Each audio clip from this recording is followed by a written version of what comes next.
Welcome back to Schmoozing with Span, the podcast where we talk all things niche, nosh, and New York with just a little bit of chutzpah. Today, we're schmoozing with the fabulous Emma Zeiger. Hi. She's the fabulous founder of Ghosted. She's my camp friend. And we are going to just yap today and see where this goes. I'm like scared. Could go many places. I actually have no idea where this is going to go. And that's how every good journey starts. Besides Spotify, Apple, YouTube. Subscribe. Oh, yeah. Call to action quick. Guys, please, please, please follow the show on Spotify, Apple, anywhere you get your podcasts. Rank it 5 stars. If you don't know how to do it, ask ChatGPT, ask Gemini, ask Claude. Like, it's really not that hard. You just 3 dots, rank.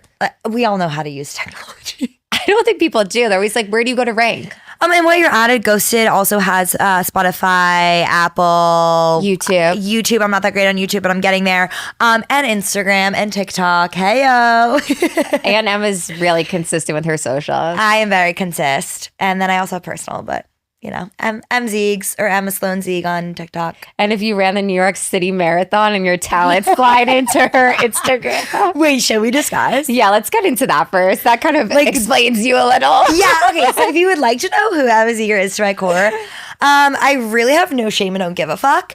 And I was watching the New York City Marathon, obviously. Talent scouting.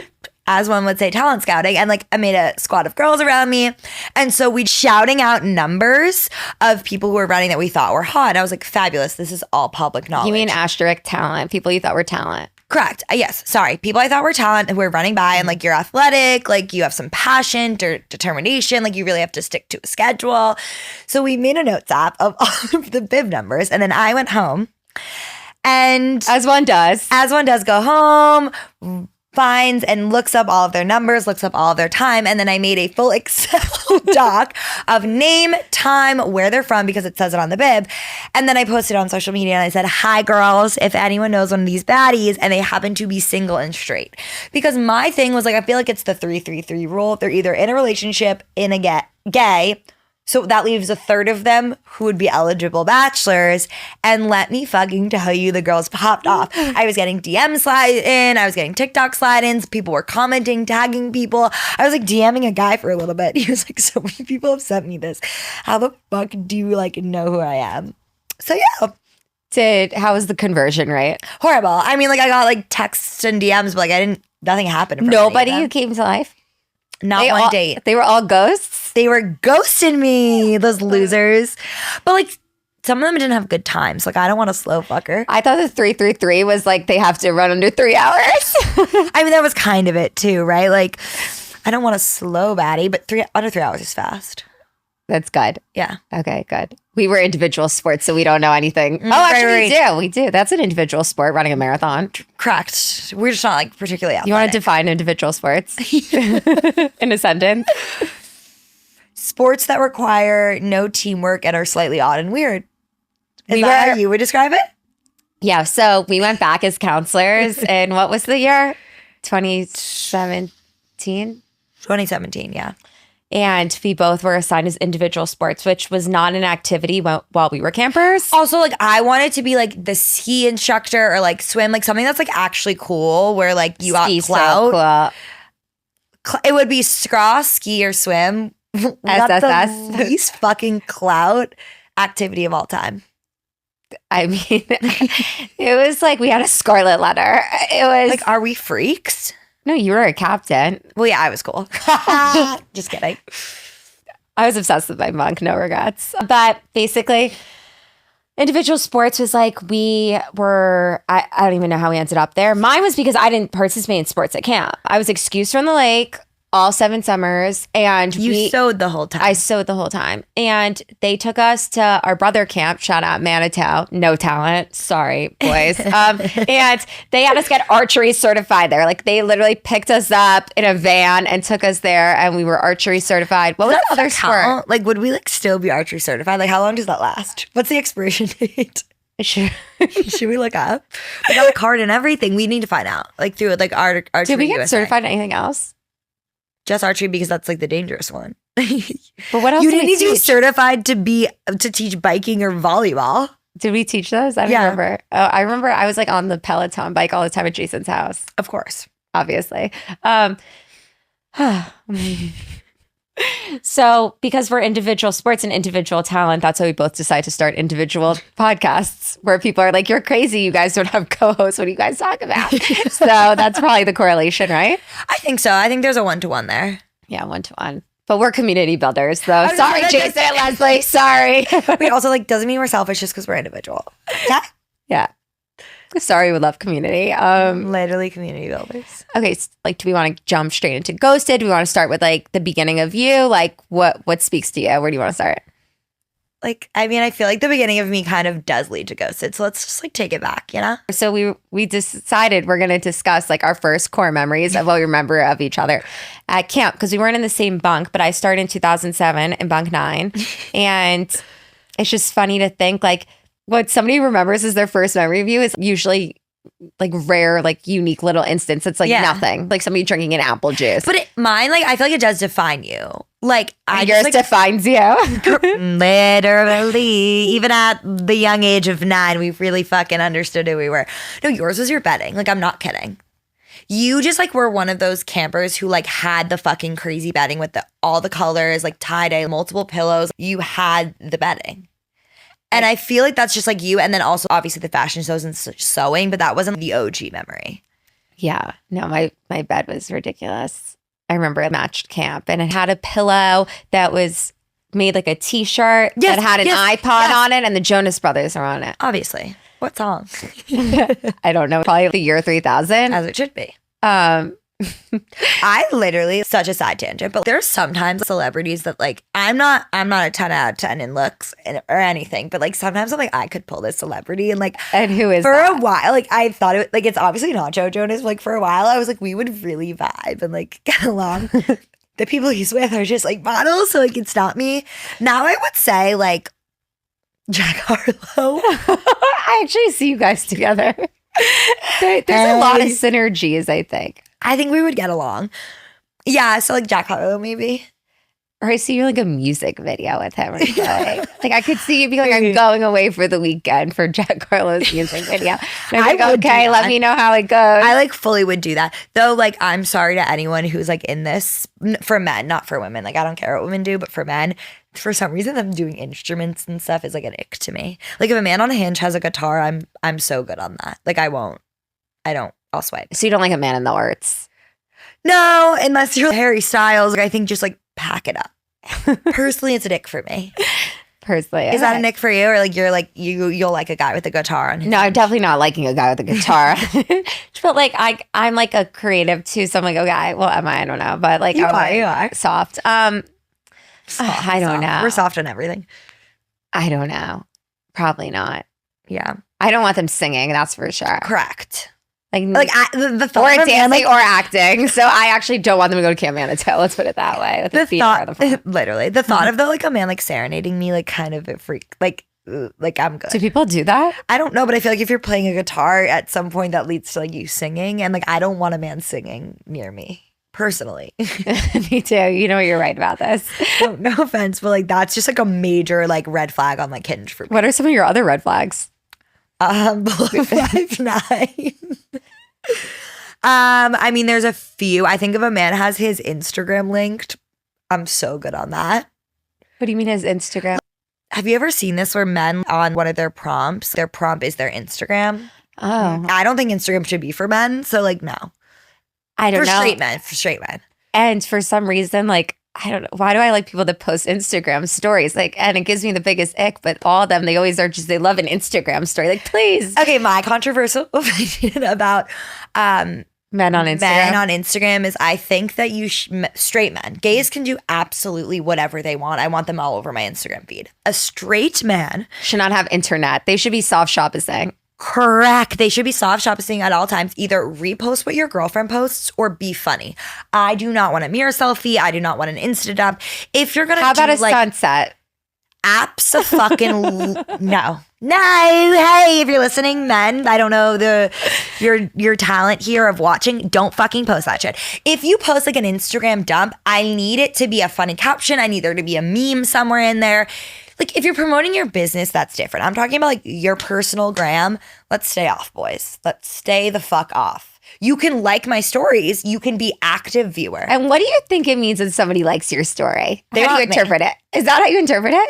Correct. Really? And then what do you do after they like it? Like if an old thang likes my story, babe, I love an Instagram slide. Do you know like I've like been with many of men through Instagram sliding? But once if they just like it and then what? So it depends. Are they an active poster? Like I think there's a lot of ways we can go about this. Okay, here's my boot camp on Instagram.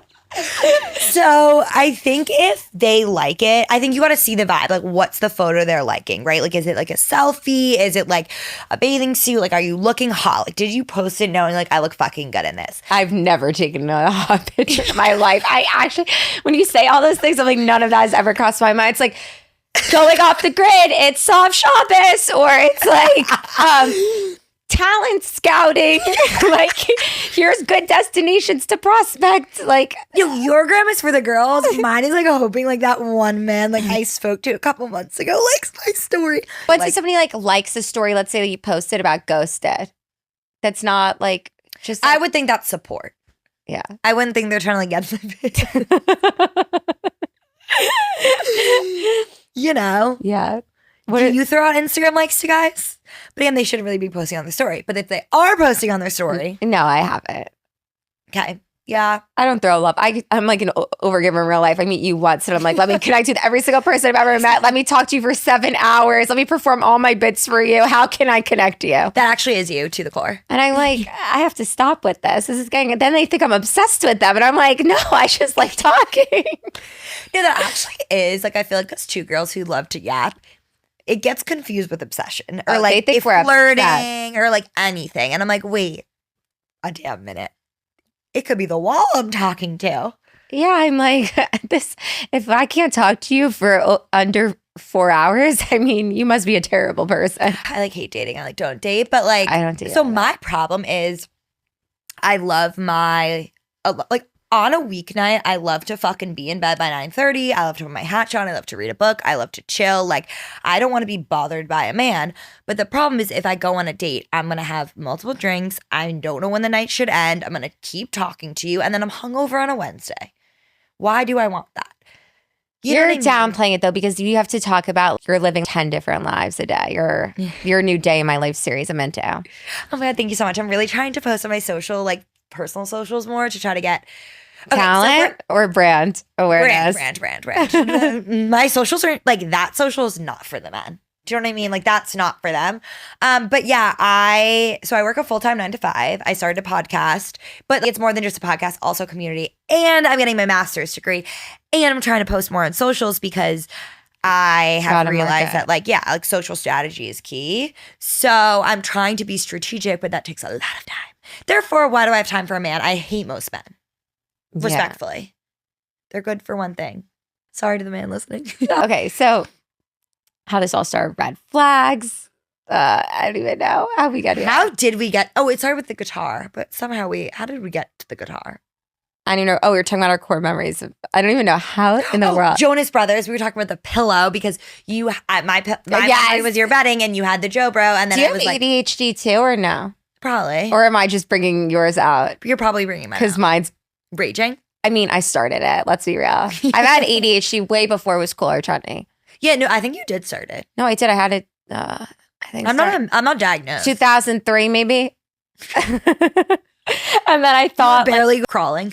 no, I know I was already manic. And then this is the issue too. Is then, we graduated in a global pandemic, and I thought I outgrew this, but no, it's just my job was remote, and now I'm like I need to go back on the meds. But the thing is that it's my unhinged sparkle. What am I supposed to do about it? I think you should keep it, unless like it's like really like ruining your life in any way. I'm pro med. I think it's ruining other people's lives. Okay, then like maybe we think about it. It's not ruining mine. I love it. Have a little fun with it. Yeah, it's why your not? sparkle. It's my sparkle. I'm like, wait, people live without this? Like, oh my God, I don't even know. I couldn't even relate. But let's discuss. Okay, so my core memory of you that will really kick off getting into Ghosted and getting into your whole 9 to 5 and all of that. But my core memories, I started camp in Bunk 9, 07. Show started in 06, but Kabbalah. It just was meant to be the way it was. I'm not worried about it. I mean, I would die for another 7 weeks at camp. Should I talk about that on Ghosted? Yeah. The grief of not starting one summer earlier. Literally. I can't. I'm sick. My core memory is that I saw you leaving camp. And I just remember seeing you getting on a golf cart. And I just remember things were bad, but I didn't know how to conceptualize or understand what was going on because they didn't explain it to us because we were so young. Yeah. And I just I don't know why. I remember it so much, you being on a golf cart. Isn't that weird? Yeah, that's so funny that's your core memory. Yeah, and I don't know what's going on. And I think you were wearing pigtails for some reason too. I have a picture. Yeah, and I don't know. It's crazy that we have photo evidence of me and Molly. Oh, do we? Yeah. Okay, do you want me to explain why? Yeah, so Emma was on a golf cart, so explain why. Okay, so obviously we met at Camp Matoka, shout out. My dad, when I was 9, that summer passed of cancer, but he had been sick for a while. So that whole summer, my brother and I, who went to Manitou, would kind of go back and forth from home. I mean, he fully sat us down and was like, I'm going to die. And we went back to camp. And 2 days before camp ended, thank God for my mom, she knew it was kind of the end. So she called us out of camp. And I'll never forget, it was I think it was a Friday night service. And I got called to the office and they were like, okay, you're getting picked up and you're going home. And everyone was saying goodbye to me. And our camp friend Molly and I were crying. I had these little glasses on and there's a picture of me leaving to go say bye to my dad. And Kaufman was photo. No, literally, it was us hugging and crying. It's actually crazy. And it's just so Jewish camp coded that we had a banquet and it was the most top secret thing in the world. No one but the queens, the oldest bunk, could know what that was. And my big sister wrote down the theme on a piece of paper and she was like, you can't open it till you get out of camp. And I'll never forget, a core memory is that it was Winter Wonderland. It's stuck in my brain. But the fucking craziest part, I mean, aside from my dad dying, which is a whole other thing, but camp that summer, no, it's actually sick and twisted, on the honor roll gave me Junior Sportsmanship Award. What other choice did I have but to be a good sport? And they literally announced me as Junior Sportsmanship Award, but I wasn't there to accept it because I was watching my dad die. So I'm forever on the 07 plaque, Emma Zeiger Junior Camper Sportsmanship Award. I actually can't. Speechless. That's I know that they were trying to be nice. Objectively, that's insane. And I feel they really led with a good heart on it. No, they meant so well. They meant it didn't age well. But when you look back, you're that's insane. They were trying to give me something, but I'm yeah, I was a good sport. And when you read Winter Wonderland, what did you feel? I was wow, wish I could see it. No, it was wild. Controversial because I'm the most obsessed with camp person ever, but I hate banquet. I think it's the stupidest thing ever. It is, but it gives and I think having a queen summer that all we do is work all night to throw this party. It's so dumb, and people judge you so much for it. I want to be hanging out. I want to be hanging out all night. I don't want to be cutting out cardboard bullshit. Yeah, cutting out stuff and doing a theme. I mean, Candyland was kind of sick. It was really good. Okay, well, if you're watching this and you're thinking, why are they being so silly talking about this? That's kind of the concept of Ghosted. Emma really creates this warm environment for people to talk about grief. And she has different guests on every week because she'll get into it, but she went to experience camps, which I feel was the catalyst for all this as well. Go listen to her podcast, but she really creates a warm environment for people to open up about grief and laugh through the conversation. So if we're acting silly through this, that's really just the vibe of GhostNet. Yeah, that's what I think there's so much to that. I think that I always say I can shake ass and talk about hard things. You can be fun and outgoing and crazy and also have hard conversations. You can multifaceted. Correct. And I think too with grief, and grief exists in everything. Yes, a lot of my focus right now. So I only started in October. So Oh, wait. What? Let's Ev and I both launched podcasts the same exact time, which was we had no idea. We're going to have a birthday party. 1 year. Yeah, 1 year party. Yeah, we're going to throw 1 year birthday. We had no idea. Yeah, and it was serendipitous. It was crazy. And also, this is also just a sidebar, but I think what's so cool about building something, and if anyone is listening and wants to build something. It's scary and you have to put themselves out there. But I think the people I've met who've also building something, whether that's podcast, CPG, a trip brand, like posting on TikTok, like it's just very cool to be around people who are inspired by something. And I've loved the people I met, and you'll find people who support you. So that's a sidebar, but it's just like very cool doing this at the same time. And like, yes, what we're doing is different, but it's also similar, and like we can learn from each other. But anyways, I think we can talk about hard things, and I think like hard things are just not talked about. They're not normalized, and like I'm crazy and outgoing and all of these things, but like I can have a serious conversation, and I think you should have like duality, shake ass and talk about hard things, but or dating with depth. My friend and I always say that it's like we're both very extroverted, and it's like, and I feel like a lot of times people think you're like not serious then, but it's like no, I'm a whole other person too. I have so much depth to me and can have such like intense conversations. But I'm leading with like warm and bubbly energy because I like to make people feel comfortable, and then eventually get into those types of conversations. But I think people see so black and white nowadays. They think you're either like so wild and crazy, or you're like so serious and no in between. And it's like we're juggling it all. It's like you have depth, but you also are bubbly. But then also you have working corporate, but then you're doing this. It's like two things can be true at the same time. But I think I'm realizing a rarity now, which is kind of crazy. It is. And I think that people just are so surface level, or if you are you're either like too serious or too crazy, right? And if you're crazy, you're stupid, and like not like, I think that's sort of a bit of a stereotype, but I think that actually how you build something is being outgoing, is going after it. Like my new thing is, I think the key to success is rejection. You will get no 100% of the time if you don't ask. And so put yourself out there, ask. And I think that's how you build something. But for how Ghosted started, so obviously my dad died when I was young, and it's so lonely. Like at 9, who knows and understands what that is? So fast forward, Manitou, where my brother went, which is very full circle with like Matoka and camp. Yeah.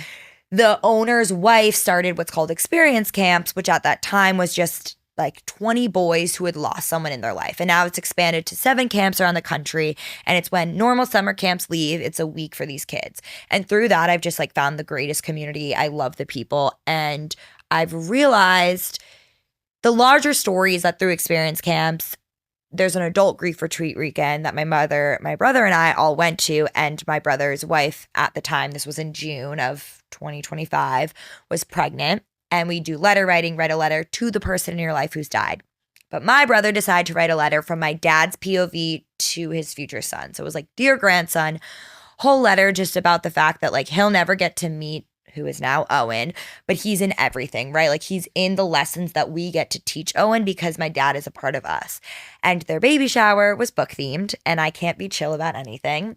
And what they had asked was to everyone bring a children's book and like write in the children's book a note for Owen. So when they read to him, it's like all the people they love. I turned the letter into a children's book that's like rhymed and like got it illustrated with family photos. So it's all about my family. And I was like, oh, I'm going to post on TikTok. Like never done that before. Like maybe someone will want to buy one. This one grief video like blew up, and I was like, oh. The internet's a fucked up place, but it can also be a beautiful place. Mm-hmm. People need something, and I know I have the ability to talk about that thing. And why Ghosted the name, I think it's funny. Like, I don't know, like people who go through shit, you have to, if you're not laughing, you're crying, right? So like, why not make it fun and lighthearted, but also show people that bringing up death or our loved one isn't a conversation ruiner. It doesn't have to be awkward. And more than that, grief exists in everything. It's not getting the job you want. It's being overworked. It's being ghosted by your health or the systems you live in or yourself, whether that's mental health. Like grief literally is in everything. So let's fucking talk about it and have fun while doing it. So all that to say, it's a podcast that comes out every Monday, but building into more of like community and wanting to just like give people the space to like be both the fun person and the serious person. Okay, wow. There's like so many ways it can go, but I actually am curious. How did experience camps even start? Like, did she lose somebody? No, she didn't, which is crazy. Yeah, I think she just had this idea. I think especially for men, not to stigmatize, but they don't talk about shit often. And I think the camp just wanted to like fundraise for something. So that's how it started. Mm-hmm. And now she's obviously like lost someone. So it's interesting to carry that through. But yeah, Max had just like found out about it because obviously he went to Manitou. Yeah. And now it's like 7 locations across the country. Wow. It's wild. It's crazy. The fact that my dad, like, I mean, I had luckily gone, like, was with him when he passed, but I was at camp that whole summer. So just like the connection to camp and that this is the thing that allowed me to talk about my grief truly changed my life is just like wild that it's like the camp and the camp. You know? Because it's like camp's your happiest place, so then it's also has saddest memories too Yeah. at the same time. And that is just the duality of things. Yeah. So maybe for people that would want to join experience camps, why don't you talk about what it actually looks like being a part of Yeah. experience camps? Absolutely. So it's the best week ever. Like that's literally what we call it. That's our slogan, best week ever, which is just crazy. Like, but I think if you're someone, again, like if you've experienced loss, it's so hard. Like walking into a room knowing that everyone gets it and you're not going to make anyone uncomfortable. You don't have to explain yourself. Someone's going to say something that you relate to is just so healing. So obviously I'm a volunteer. It's kids ages 8 to 18 and it's literally summer camp. Like we do college league, we do swim, we do arts and crafts, we do baking, but then one activity every day in the morning block, there's 3 activities, is led by a grief counselor. So whether that's a social worker, therapist, psychologist, etc. And it's tailored to their age. An example would be writing on a rock, like things that like nasty things people have said to you and then throwing it in the lake to release it, or like a mask and drawing what you present on the outside versus the inside, or reading a book about grief.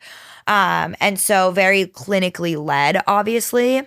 But then it's also showing kids that you can still be fun and go and run around with your friends and throw paint on them.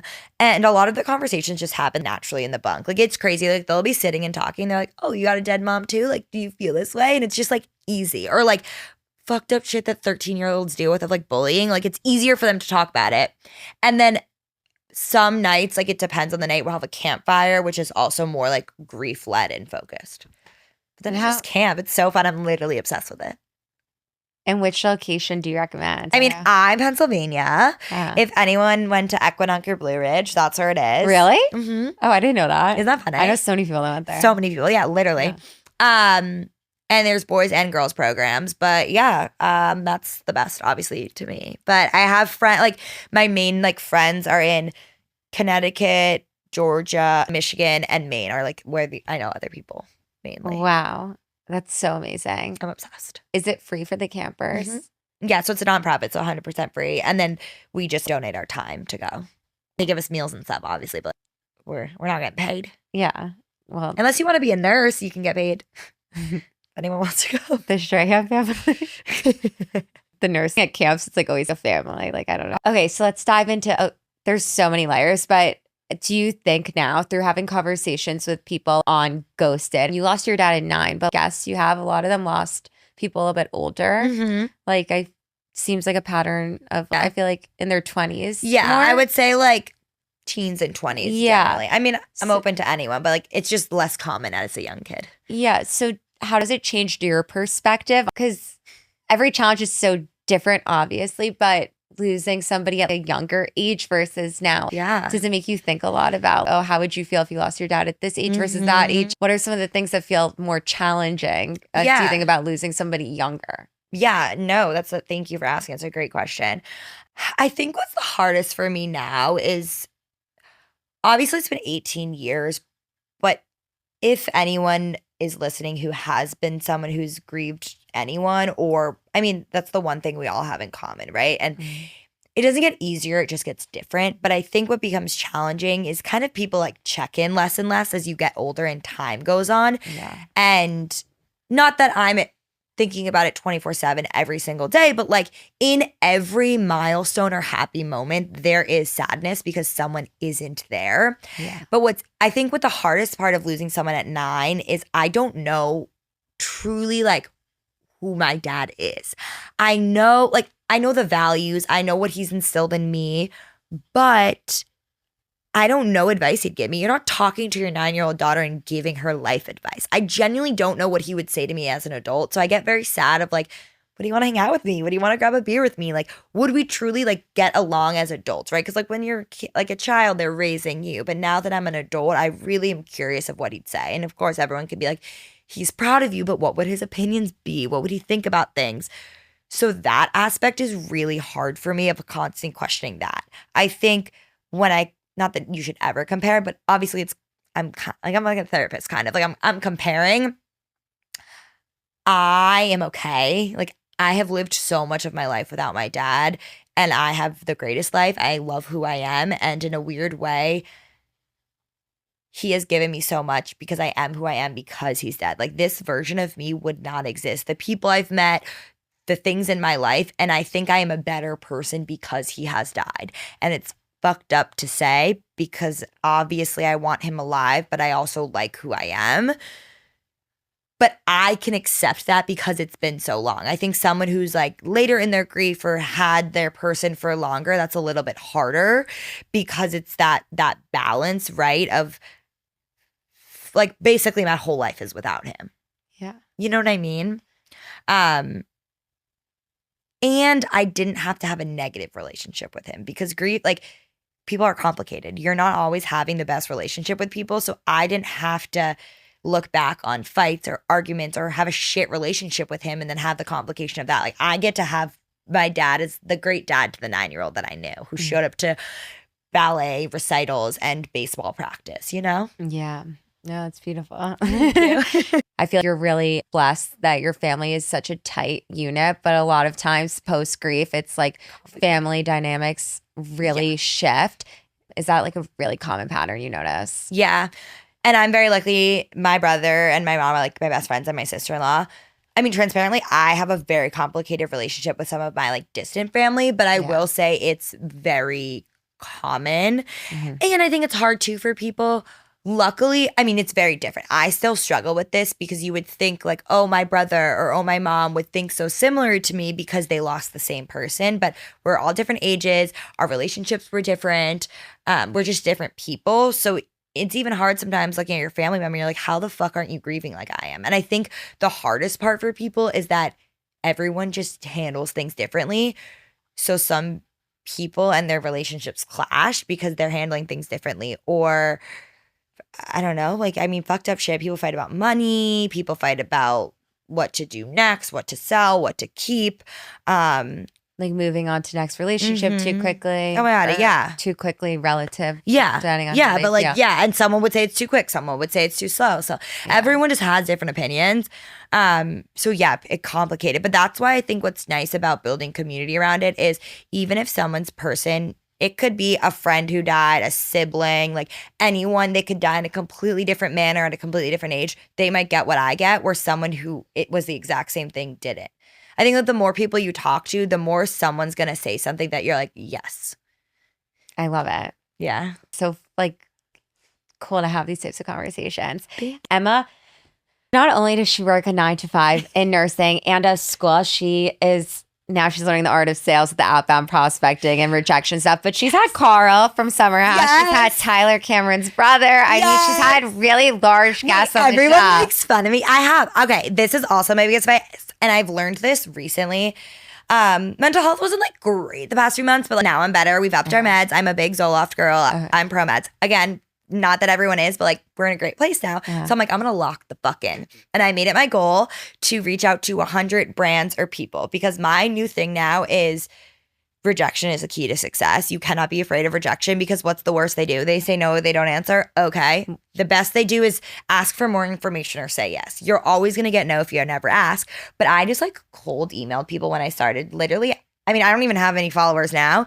I had like literally like 300 followers, and Ryan Cameron, I emailed Tyler Cameron's brother, and everyone makes fun of me because I was literally grinning. I was like grinning ear to ear, talking to him. Like I'm cackling at what he's saying. Like he's literally like, and my mom died. I'm like, he's so hot.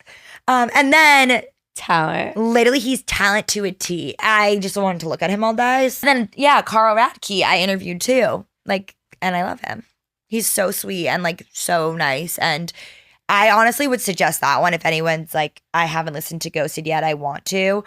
that one is awesome. He also obviously talks about Summer House if you're a Bravo fan. And they filmed at Soft Bar. We filmed at Soft And Bar. I saw Shabbos, so it's like so many synergies, actually. We're all we meant to should be. solve Shabbos at Soft Bar. Wait, we literally should. I have the contact of the people who like run it. And I'm BFFs with his PR manager now. Hi, Keelan. I also say I'm BFFs with everyone. I'm always like, I hope they think the same of me.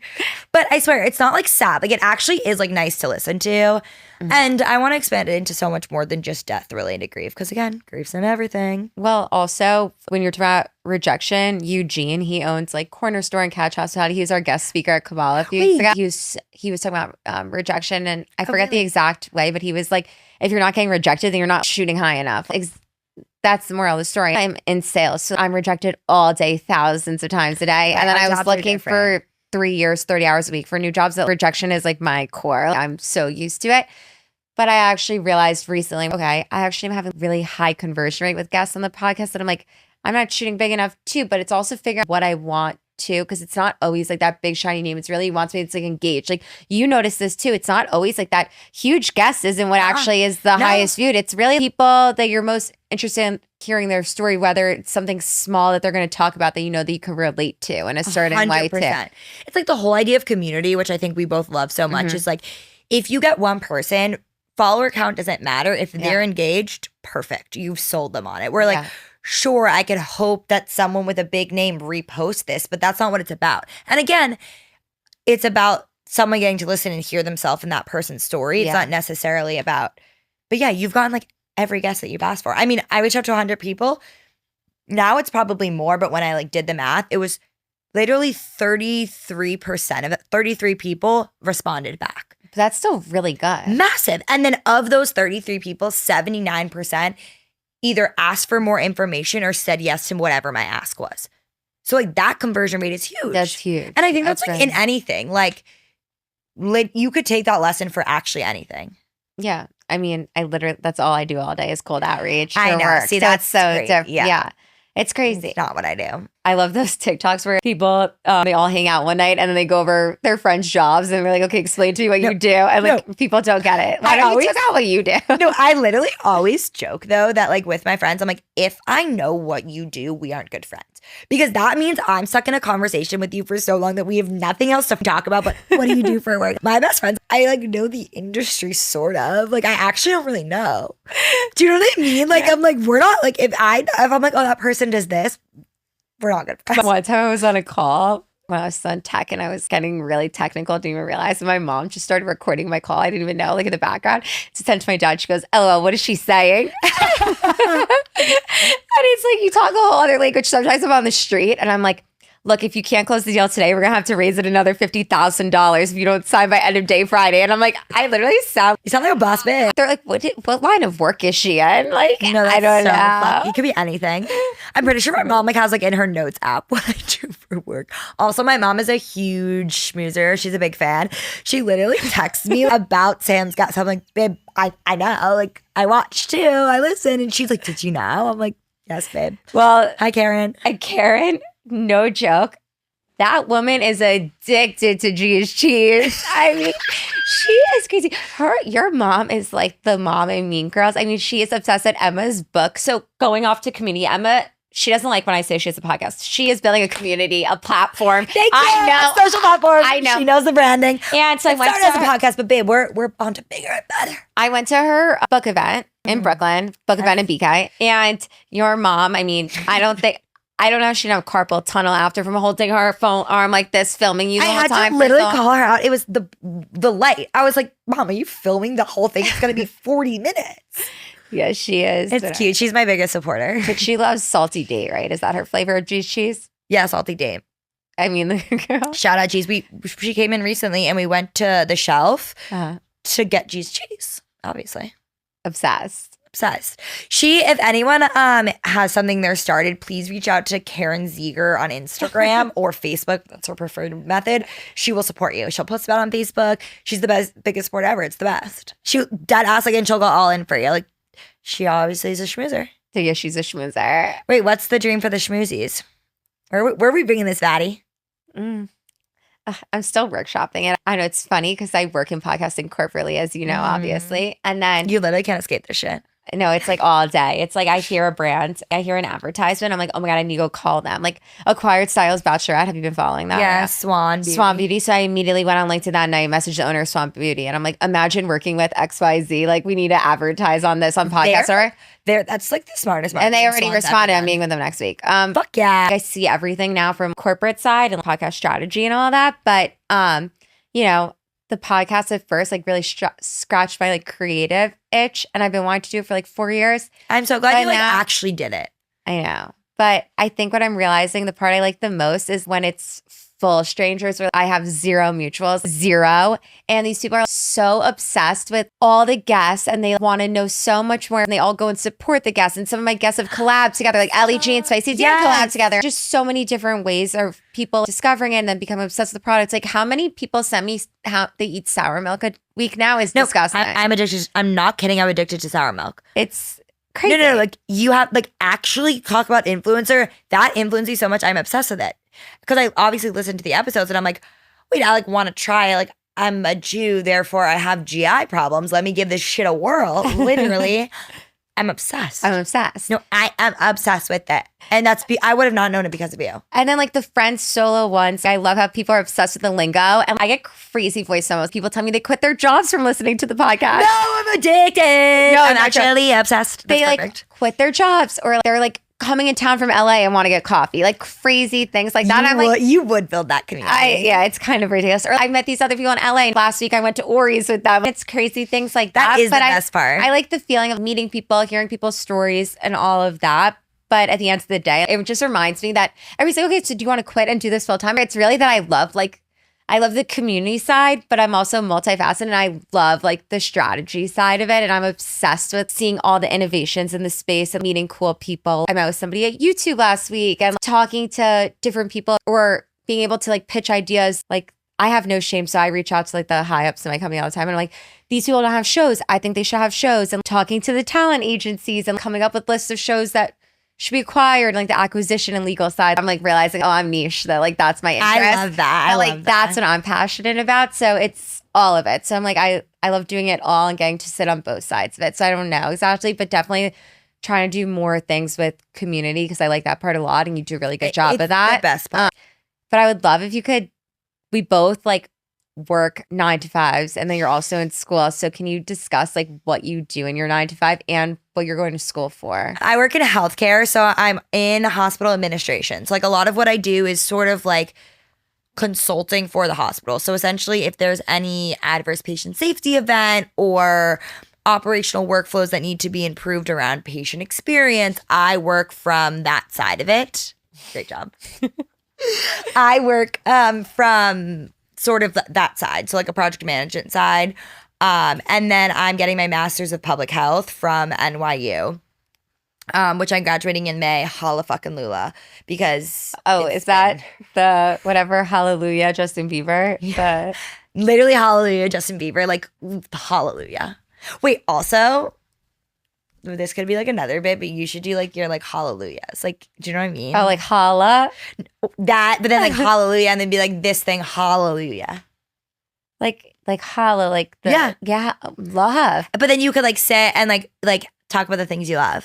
Like, but like niche random things. Love. Like mine would be. Oh my God. Like do our hallelujahs quick. Yes. Wait, should we do our hallelujahs? Yes, let's do hallelujahs. Should we go back and forth? Yes. Okay, like random. Okay, for instance, mine is when the girls group chat is absolutely popping off, everyone's online and everyone is funny.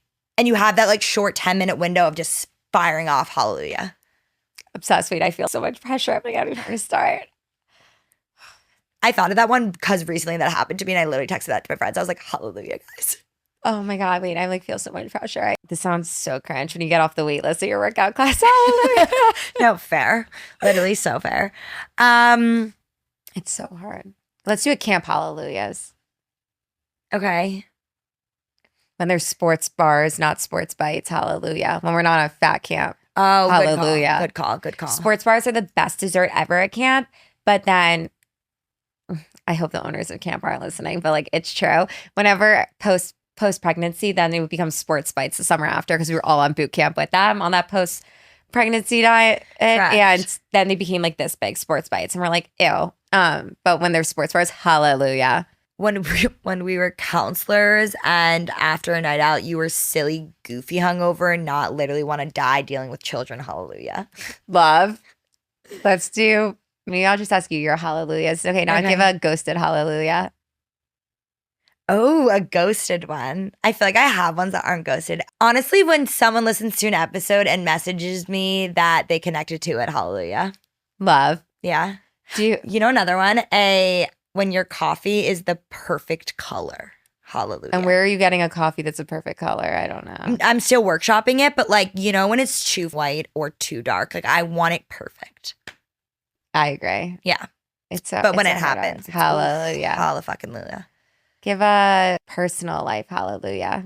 Oh, being an aunt. Hallelujah. Love. I'm addicted to him. I literally want to like swaddle him myself. How often do you see him? Every week. They live on the Upper West Side. I saw him yesterday. Love. I'm addicted to him. He has a baby passport and it's the funniest thing to ever happen to me. I can't stop. Where is he going? But nowhere. He's just ready. He's just ready. He's ready for his brand deal. He's literally ready for his brand deal. Oh boy. If anyone wants to give me stuff for him. Actually, a brand was like, pick stuff from here. And I got a backpack for him and I got it to say Owen. How fucking cute. That's so cute. So you're graduating in May, hallelujah. Can you explain though, how'd you decide to go to grad school? Oh, yeah. Sorry. That's how I started. So I'm in grad school for public health.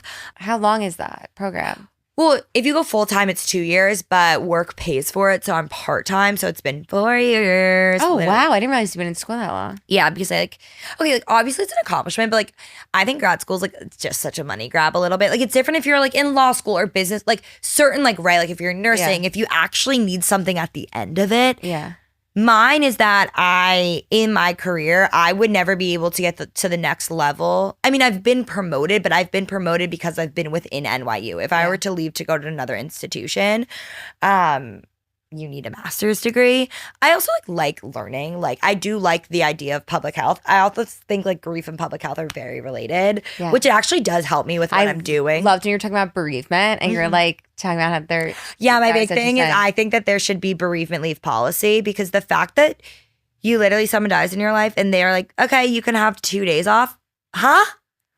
Do you know what I mean? Like, how do we not have any sort of policy around like work should give you X amount of time off? Like, it's just crazy. And I just think that like grief and public health are very intertwined. It's like a whole another iteration of what I want to do with Ghosted. But like, that's the future. But like, I do think they do align. So I graduated in May. Thank fucking God. So I go to class 2 days a week after work. So I work a 9 to 5. 2 of the days the class starts at 5. So I'll leave like a little bit early. And then it's 2 hours long. And then I'll record podcasts after work. I'll do a lot of like the editing and stuff happens on the weekends. But I'm trying to film more day in the life content. If that interests you, please follow my You're doing TikTok. a really good job with the day in the my life content. Wait. I know it's like hard, but this is crazy. So again, back to the whole like just start doing it. So Emma Zeig is my TikTok. It's like all linked in the Ghosted stuff, but we'll put it in the show notes. Yeah, don't worry. Thank you. But I like love watching like founder shit and like, I don't know, that shit's really cool to me and just like what people do. And so the last 2 weeks, I was like, I'm going to reach out to all these brands. And this past week, I'm going to lock in on like really documenting what it looks like. A girl, I had a call with her today. She does social strategy and marketing. And she just basically was like, I had a shit day at work. Your TikTok came up and it felt very serendipitous. Like, I really believe in what you're building. And we had a call today. And she wants to like talk to me about it simply because this week I started posting.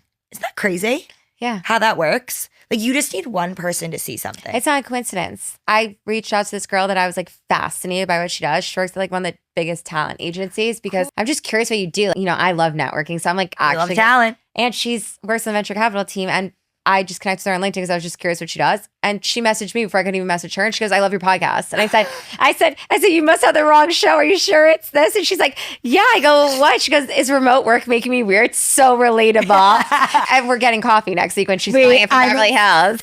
And I'm like, whatever. She's a schmoozer. And I'm like, okay, like she's such a schmooze. I'm like, wait, this is so nuts. I would be like, actually a freak if I've never worked from home because I've always worked in healthcare. Yeah. I would go insane. I would be a freak. If you worked remote. Like 100% remote, I'd be a freak.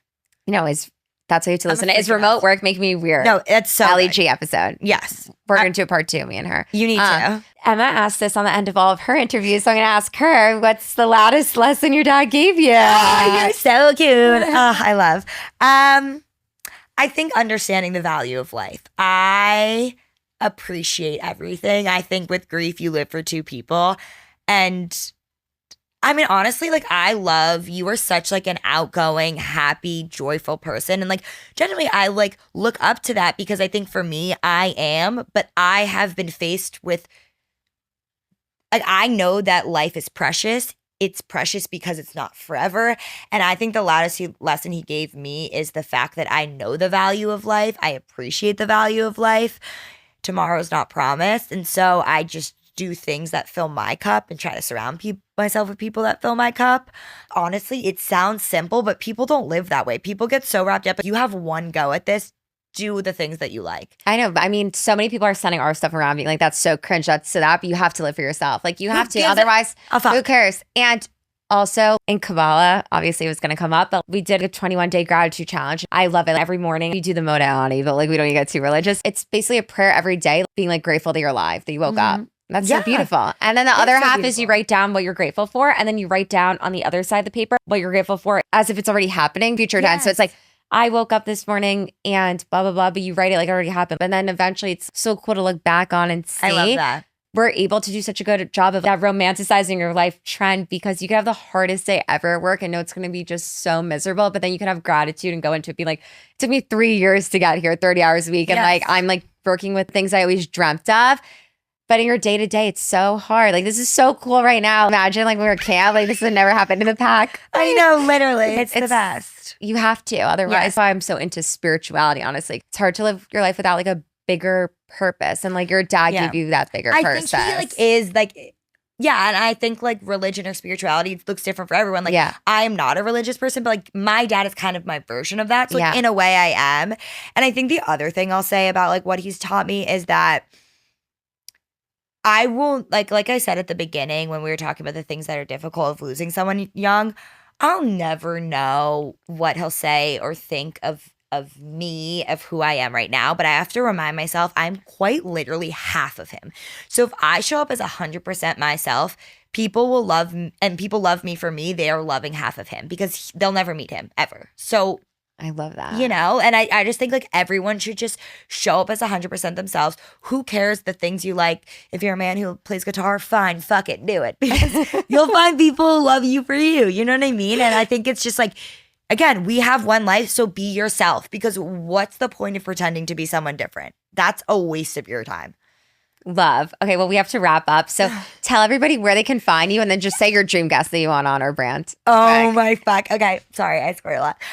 Okay, find me at Ghosted by Grief on TikTok and Instagram. Ghosted on Spotify, Apple, YouTube. My personal is MZeigs, EMZEIGS on Instagram. If you ran the New York City Marathon. Yes. Emma Sloan Zeig on TikTok.